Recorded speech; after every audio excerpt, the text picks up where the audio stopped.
the Vice President of the United States and the 42nd President of the United States, the Honorable Bill Clinton.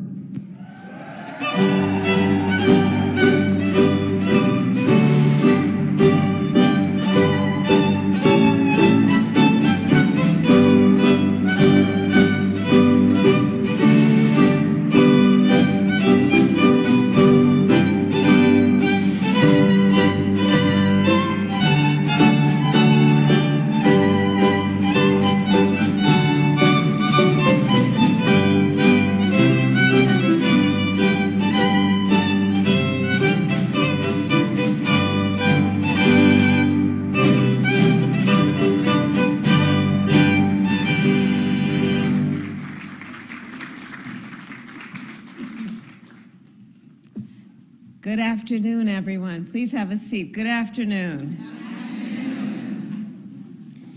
President Biden, President Clinton, members of our cabinet, members of Congress, and our fellow Americans.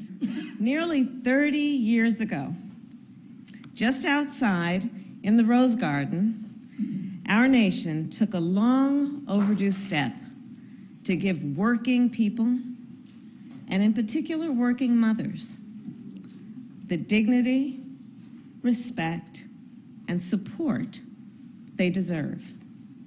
Before then, many of us will remember, working people faced often impossible choices. The choice either to take care of a loved one or keep a job. The choice either to protect one's health or protect one's livelihood. But thanks to the Family and Medical Leave Act, millions of Americans since then have been spared these false choices. Everyone here understands the importance of being able to care for the people we love. On a personal note, when I was District Attorney of San Francisco, my mother was diagnosed with cancer. And I spent many hours with her at the hospital and driving her to and from chemotherapy appointments. Fortunately, however, I had the type of job then where I could take the time I needed to be with my mother. But far too many others cannot. And let us be clear, in America in the 21st century, every worker should be able to take time off to care for themselves or for the people they love.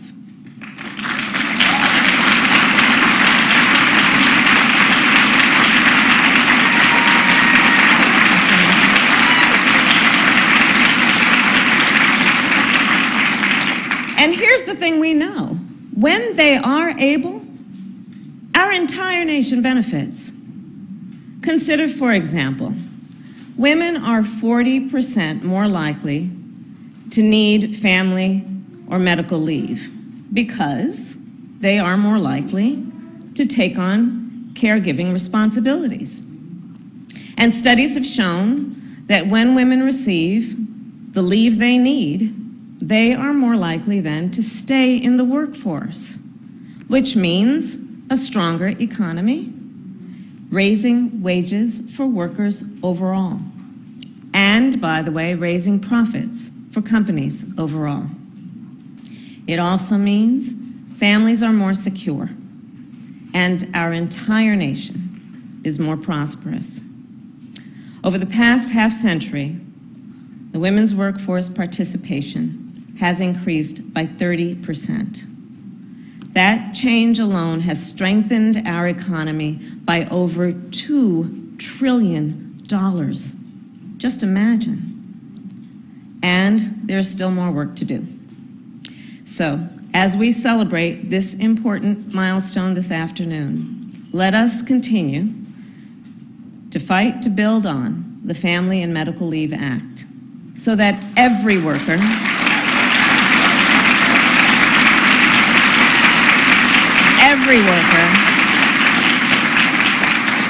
can take paid family and medical leave.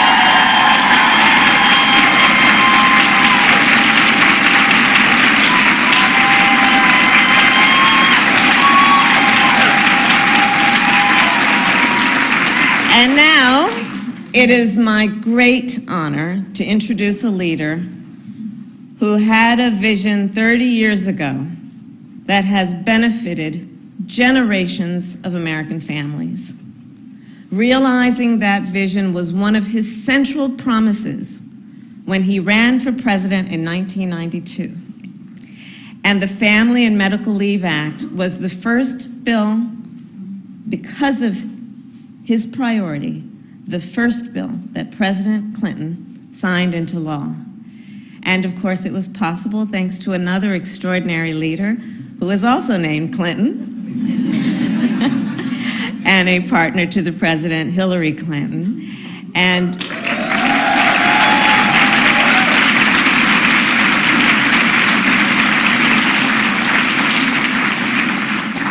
And the work of President Clinton and what he did to inspire his entire administration was the work that then went on to include an administration that created the child tax credit, which has lifted millions of children out of poverty, an administration that expanded the Head Start program,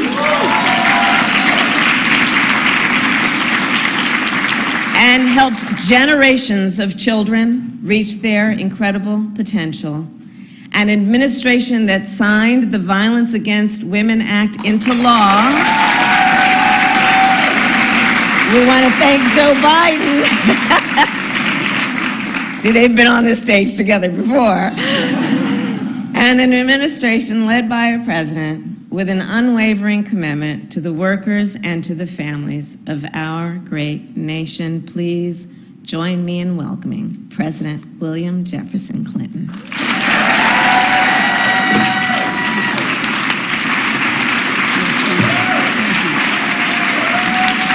Thank you. Thank you very much.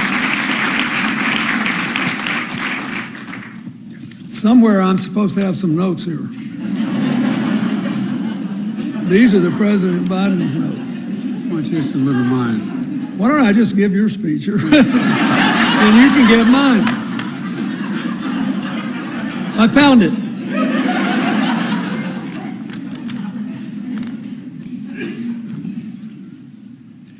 Thank you, Madam Vice President, for that introduction and for your kind remarks about the work we did. I'm very grateful to President Biden for many things, but I thank him for asking me back to the White House to celebrate 30 years of the Family and Medical Leave Act. And as you showed by your enthusiastic response to the Vice President's remarks, what the Family and Medical Leave Act should tell us about our common future.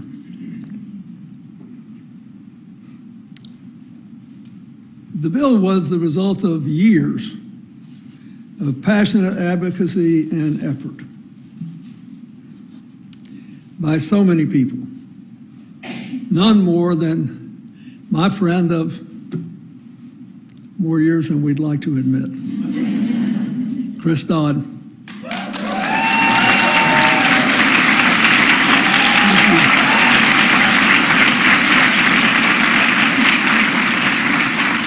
So before I started running for president, I was a governor, but I was very interested in this issue, and I kept noticing that Dodd introduces this bill every year. And he introduced it for 6 years, I think, before it passed. So he passed it, it got vetoed. And then he passed it again, and it got vetoed again. And by the time I started running for president, I basically made it a part of my stump speech because I thought it both embodied what was wrong then by the polarized politics of Washington and embodied the hazards of overlooking the country when it's changed on the ground. What do I mean by that? The president and I and Nancy and Chris and all of us who are dare I say it, 75 or older, we grew up in a different time. Well, we grew up in a different time. My mother always worked, and my grandmother did, but they were atypical. By the time the 1992 election unfolded, there were more and more families where both the mother and the father had to work to make a living, or where there was only one parent in the home with the children. In a situation like that, both the society and its political leaders look utterly hypocritical if they say, oh, there's nothing more important than raising children. Well, how about a little help to do it? Well, we can't do that. And so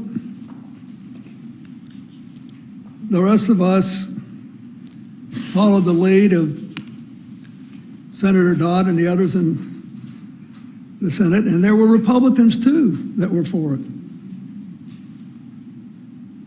That was a different time. There were more than 200 women's, children, labor, and faith organizations led by the National Partnership for Women and Families.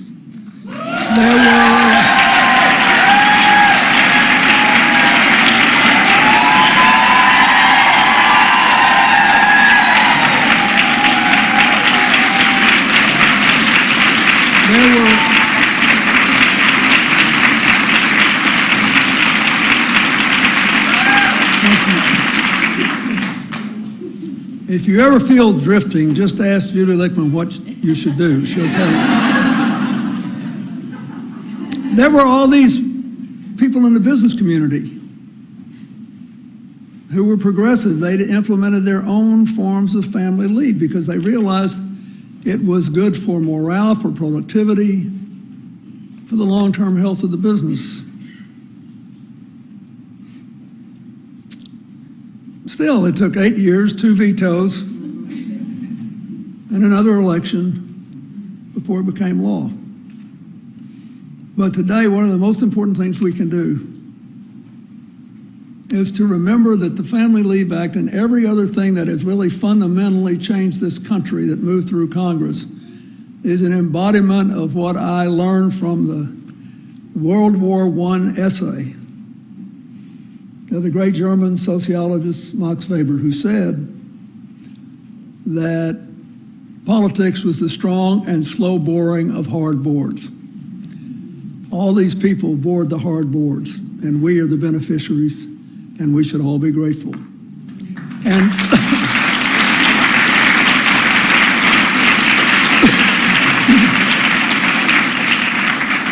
I kept saying that all the time when people wondered why, when the president took office, we didn't have the infrastructure bill,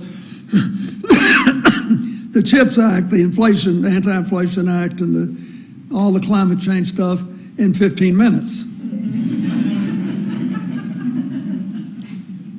And one of the reasons I was so happy when he got elected president is I watched him spend 15 years, if that's what it took, to make the changes that we needed to make this country a better place to live. So I think we should remember that. I also think you should know,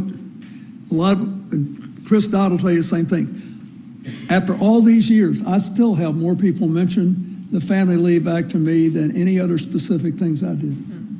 And no one ever talks about what gets all the press coverage. You know, the political process. How long did it take? Who got derailed? What went up? What went down? Nobody. They tell you their story. That's when you know, for good or ill, that we have united the country. Then my job is to introduce a storyteller.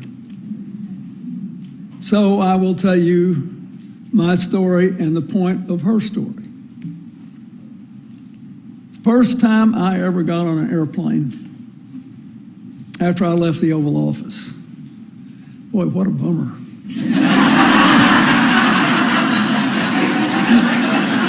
Somebody said, when do you really know you're not president anymore? They don't play a song when you walk in a room, and you're back on commercial air travel. So I'm taking the shuttle from New York to Washington, and this really compelling flight attendant with a very intense stare looked at me and she said, "May I talk to you?" And I said, "Sure." She said, "You know, my husband loves you. He's a jazz musician and he teaches music in school. So he was always for you." She said, "But I really didn't care about you one way or the other until the Family and Medical Leave Act." She said, I have a sister, and we had the misfortune that both our parents were dying at once, one with cancer, one with advanced Alzheimer's. There's no way we could support them with care except because of the Family and Medical Leave Act. And I just wanted to tell you this. She said, "I've heard all these politicians give speeches about family values." She said, "I know how your parents die is an important family value." It was breathtaking. I never get on a shuttle after 20 years that I don't think about that woman. And then there's one other story. Early Sunday morning, I took a run out of the White House. I came back. I needed to go up and shower and dress, and Hillary and I were going to church. And I got there, and there was a young person at the White House giving a tour to a man and his daughter. She was obviously very ill. And I said, "Would you excuse me, because I'd really like to welcome you properly, but I need to go clean up and get dressed." And I had her taken to the Oval Office. So I went up, took a shower, came down, went in the Oval Office, gave a little standard 2 or 3 sentence tour and took a picture. And then I was walking them back out onto the South Lawn. And when the daughter walked out with the guide, he grabbed me by the elbow, and I turned around. He had big tears in his eyes, and he said, "You know, my little girl's not going to make it much longer." But he said, because of the Family and Medical Leave Act, these months I have spent with her are by far the most important time of my life. And he said, "I am telling you this because I read all this stuff. I know what all the controversies are." He said, "It is so easy for you up here to forget that what you do affects the lives of other people in ways you cannot imagine." I don't know what I would have done if I hadn't been able to share this time with my daughter. Now, we're here first to celebrate the fact that now about 400 million times in the last 30 years, Americans have taken advantage of the Family and Medical Leave Act. And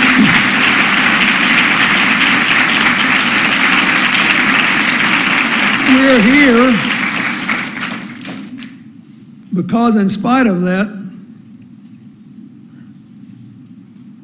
and in spite of the 2020 study that the Department of Labor did, finding that 95% of employers said that the Family and Medical Leave Act either didn't hurt or actually helped productivity, reduce turnover, and increase morale, there's still a lot of problems that cannot be solved without some form of paid leave. And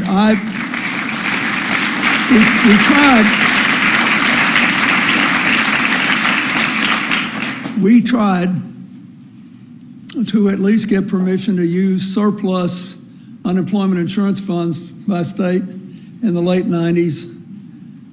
And there was a lot of opposition to that. So people acted like, once again, the free enterprise system would collapse if we actually gave people a chance to take care of their sick relatives or be there when a baby was born or when there was some other terrible problem.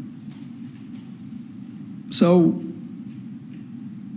we need more stories, not process, stories. People need to understand that as great as this was, there's still a lot of people left out. That's the real purpose of today. So one of the stories you haven't heard is Natasha Jackson's. And she's a pretty good storyteller.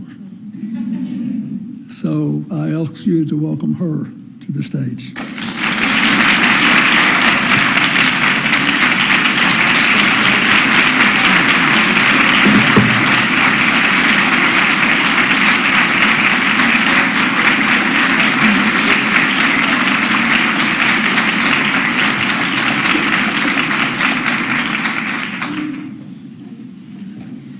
Thank you, President Clinton and Vice President Harris.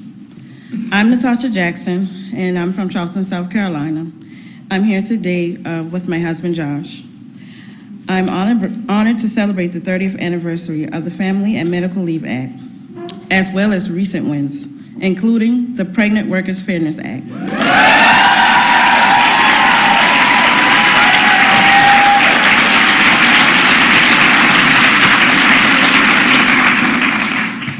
Which President Biden, thank you, signed into law over a month ago. This victory is personal to me, and I'm going to try not to tear up. When I was 3 months pregnant and the only woman working at a local rental furniture company, I asked my employer to let me do less heavy lifting. I thought it would be an easy yes. Instead, I lost my job. I was our primary breadwinner at the time. We just made a down payment on a house, but without my income, we had to back out of all of it. We then ended up homeless and needing emergency public housing, all in a matter of months. With fellow moms, including Miranda Legros and Lindy Trissler, they're here today, and we shared our stories in support of the Pregnant Workers Fairness Act. So what happened to us would never happen to anyone else.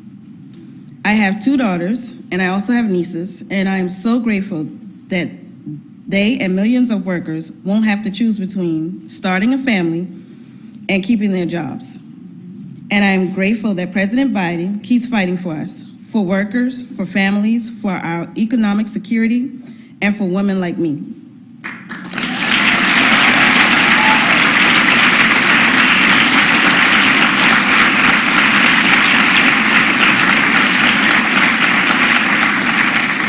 So with that being said, I am honored to introduce President Joe Biden.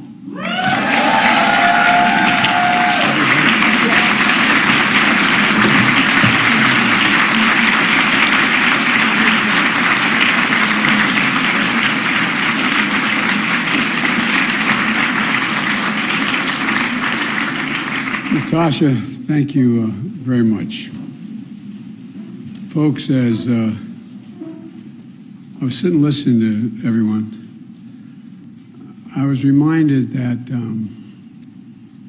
back during a very, very important hearing of the Judiciary Committee when I was chairman, we were working on a very difficult subject. I won't mention it was a justice that was very conservative, and we were working very hard to keep him from being on the bench. He was a decent man, but his philosophy was not. And we had worked really, really hard, bringing in scholars from all around the country during the entire summer preparing for this hearing. And one particular person was in charge of knowing the detail, all the significant detail of all of his voting record. And just before we started the hearing. As a matter of fact, the day of the hearing, I heard that he was having difficulty at home with a marital circumstance, but he kept showing up for the hearings. Mr. President, I told him that if he came in and continued to come in, he was fired. And the reason I did that was because I remember what happened to me. When I got elected to the United States Senate, I was 29 years old, and I had won a very close election against a popular guy. Nixon won my state by, I think, 64% of the vote. I won by a whopping 31 or 3,200 votes, only because my sister managed my campaign and I won. But all kidding aside, I was down here in Washington in Teddy Kennedy's office. He was the whip at the time, on December 18th, hiring folks, and I got a phone call saying my wife and daughter had just been killed, and my 2 boys were very badly injured. They were in the car, a tractor trailer hit broadside of them. And I didn't want to come to the United States Senate. I really didn't. I had my brother and my sister, and Chris knows them both well. I asked them to talk to the incoming governor. We elected a Democratic governor as well. But we hadn't had what was referred to as a progressive senator in Delaware for a while because it was very conservative. It was used to be a red state. We didn't call it that then.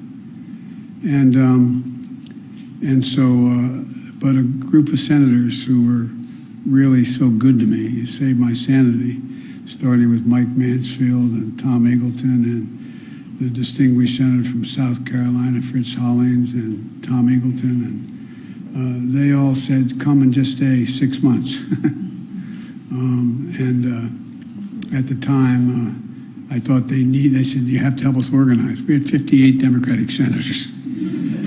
That's how smart I was. But the point was that I started commuting every day, 260 miles a day on the train to come home with my kids. And that's because I was really, really lucky. I had a sister who's my best friend and a brother who's my buddy, 5 years younger. And they gave up where they lived and moved into where I was, helped me raise my kids. And every morning I'd drop my kids off when they were little at my mom's house, not far from ours. And I thought to myself, I was able to continue to work and continue to be paid because I had the option of being able to, I had a family that was so supportive and a universal family just around me taking care of everything. And I swore that since I was able to, and by the way, when you're a senator and you only have one, you have 1,000 bosses, but you only have one with you. And you make a decision to if you're going to vote or not vote. And sometimes when there was an important event, a teacher meeting, not a joke, or a baseball game or whatever, I'd look and see what the votes of the day were, and if they weren't consequential, they were going to pass overwhelmingly one another, I'd stay with my kids. I'd go to the teachers meeting. And I thought to myself that, you know, if in fact I could do that, I was going to make sure everyone in my office, and so everybody who works for me gets a memo. And the memo says, if you ever need time, you never have to explain why. All you have to do is tell me you can't show up. I take you at your word. I don't want you to have to reveal what the reason is. If you don't, you can't show up, you can't show up. I'm trusting you that you're not going to play a game. Well, you know, there's so many people who can't. You know, Madam Vice President, I want to thank you and for all the women and families that are taking care of everybody. And I want to thank the members of Congress that are here, Working Families. Chris, who I know as we've been friends a long time, is Christy. Christy, you're the reason for the Family Medical Leave Act. You're right. And this guy felt it in every fiber in his being when he was running, when he was governor, and when he became president. And by the way, welcome home, old buddy.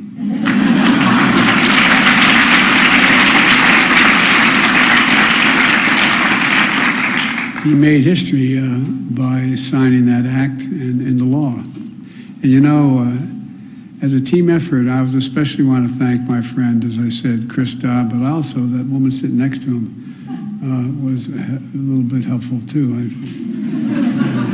By the way, stand up for a second. Come on.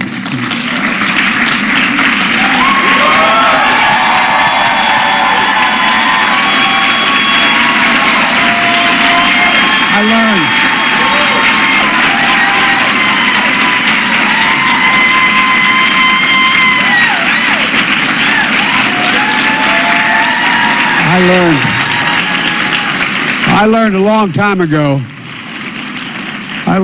time ago. Just say yes. Have you ever asked me everything I just haven't said yes? Because I know I'm going to have to say it eventually.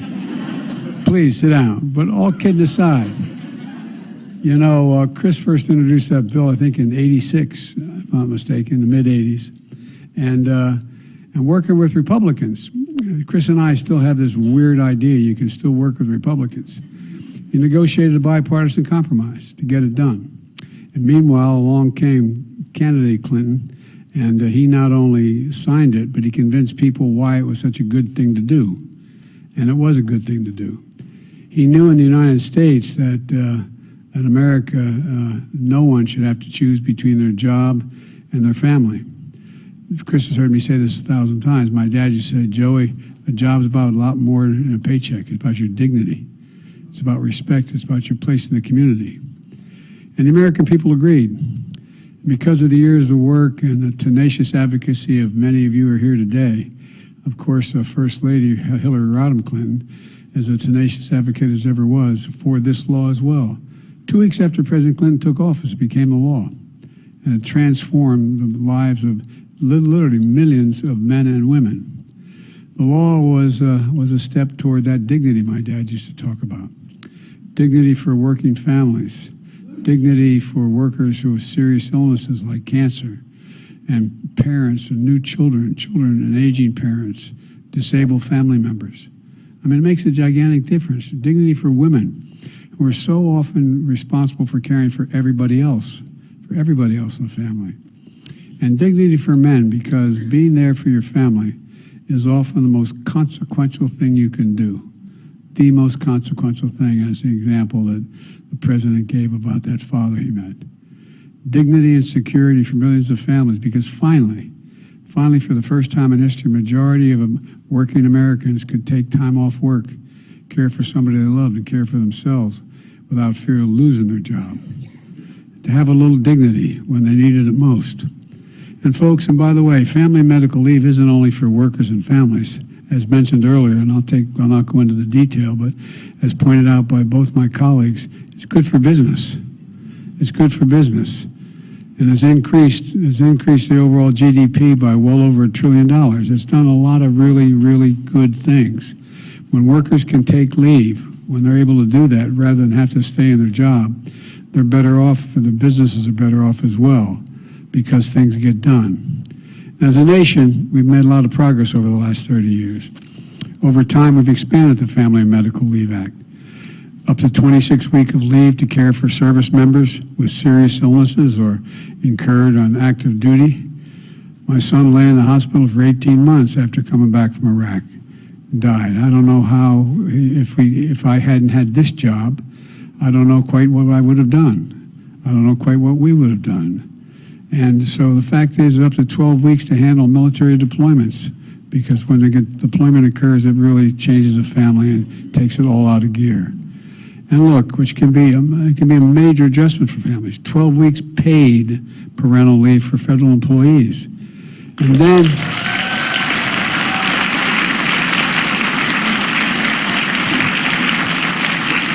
then we strengthened protections against paid discrimination. We extended Medicaid coverage for new moms for a year postpartum. And I'm proud to say that under our administration, we've made additional progress. In December, as we mentioned earlier, we passed the Pregnant Workers Fairness Act.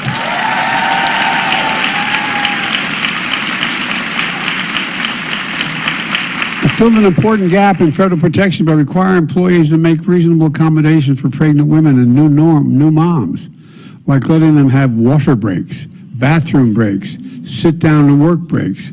Can you imagine asking that? My Lord. Think about it, though.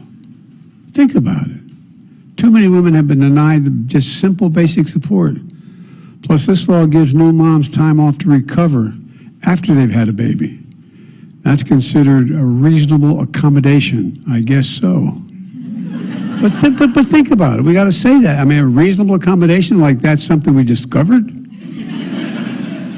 So workers don't get family leave through Family and Medical Leave Act. May now get parental leave through this new law. You know, and when I ran for president, I promised to get this done, and we keep our promises. Look, I also signed a law that gives nearly 9 million nursing mothers the time for private space to pump at work. And think about it.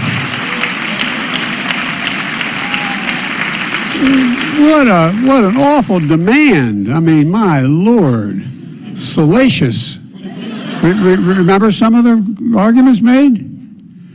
Until now, teachers, nurses, farm workers, and others were at the mercy of their employers. Folks, this shouldn't be that complicated.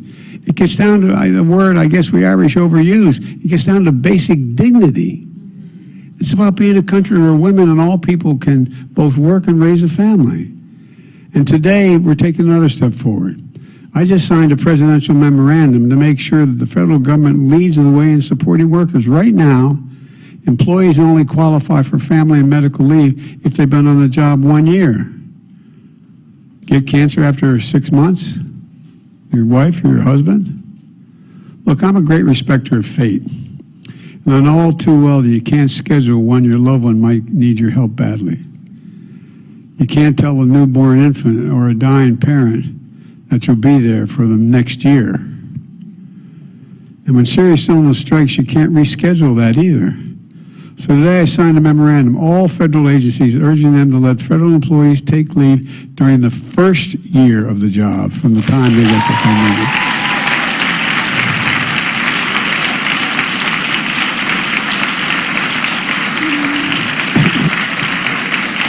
And I'm also directing the Office of Personal Management to develop recommendations to help federal employees take leave when they need to find safety from domestic violence, dating violence, sexual assault, or stalking, so-called safe leave. That matters. It matters a lot. You all know it. Additionally, we made historic investments to make child care more affordable so parents can work and provide for their kids.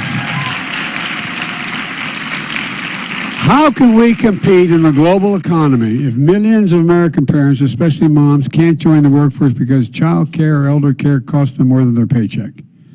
The cost of child care has gone up more than 200% over the last 30 years. 200%.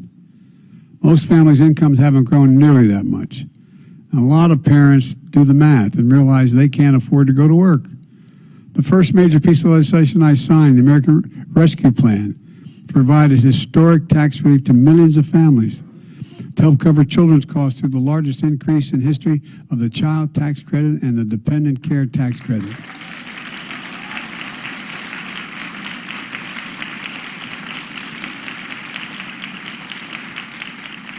The thing we don't talk about much either, it also helped 200,000 child care providers, many of them as small businesses, stay open during the pandemic,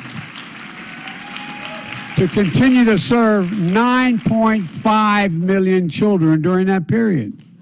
Look, and these funds help increase pay for child care workers who are significantly underpaid. They're overwhelmingly women, especially women of color. And I just signed legislation that increases the child care development block grant by 30%, helping low-income families afford child care. But here's what matters.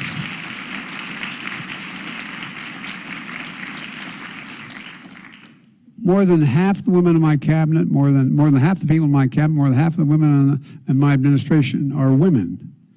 You think, well, God, that's across the board. Well, let's go. 30 years ago, we ranked number six among advanced economies that the share of the share of women in the workforce. You know what we rank today? 19th. 19th. This is the United States of America, for God's sake. Women are 50% of our little slightly more than 51% of our 50% of our population. We can't reach our full economic potential if we leave half the workforce behind. Look, I ran for president. I ran for president to rebuild the backbone of America, the middle class. As you've heard me say 100 times, Wall Street didn't build America. The middle class built America. And by the way, unions built the middle class. So I come from a family that never very much benefited from a trickle-down economics. But when you build from the bottom up and the middle out, poor folks get a shot, and the middle class can live a decent life, and the wealthy still do very well. They still do very well. 2 years in the making, we're making real progress. These have been the strongest 2 years of job growth on record. Unemployment rate for women when I was sworn in was over 6%. It's now 3.6%. Black women and Hispanic women, unemployment numbers fell even greater. In my first year as president, we saw the largest one-year growth ever in women's participation in the labor force in nearly 30 years. Meanwhile, to disprove the notion this is going to cost the economy, the economy is growing. Wages are up. Over the last 2 years, more Americans have applied to start a small business than any year on record. Any year on record. And a critical part of that is creating an economy where all workers, including women, have access to jobs, education, training, and support they need to seize the opportunity while still being there for their families. Look, the legislation we celebrate today was an incredibly important step, but a first step. The United States is still one of our only countries in the world that doesn't guarantee paid leave. One of the only countries in the world that doesn't. Look, as a result, 94% of our lowest wage workers, mostly women and workers of color, have no paid family leave at all, 94%. Meaning you can only take time to care for your loved one if you can afford to give up your salary. I remain committed to changing that and bringing it in line with every single other major economy in the world by passing a national program of paid leave and medical leave.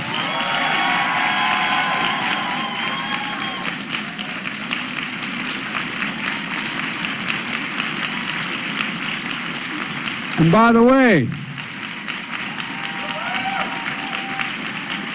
American workers deserve paid sick days as well. Paid sick days. Look,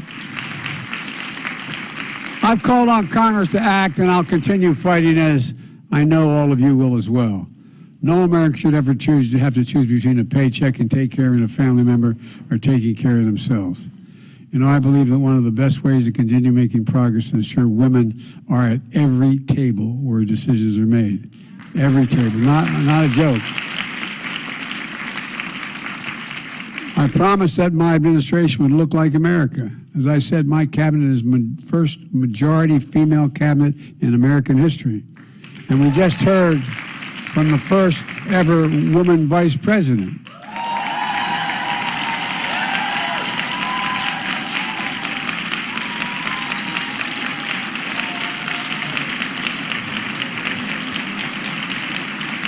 A leader in our administration for women's health, women's economic security, and equity for all Americans. And with her help, and so many of you are here in this room, we're going to continue to make progress in the years ahead. I can honestly say, as I stand here before you, you've heard me say it before, I've been doing this a long time. I know you don't believe that, but I have. Look, I've never been more optimistic about America's future. Never. Never. We just have to remember who in the hell we are. I mean this sincerely from the bottom of my heart. We're the United States of America. There is nothing beyond our capacity if we set our mind to it and we do it together. There's nothing we've ever failed at when we've tried. Folks, we got a lot of work to do. a lot of work, but I'm so happy to be able to welcome my president back to the United States Congress, back to the United States Capitol, and he's promised me that I'll be able to sit at my desk tomorrow. God bless you all, and may God protect our troops. Thank you.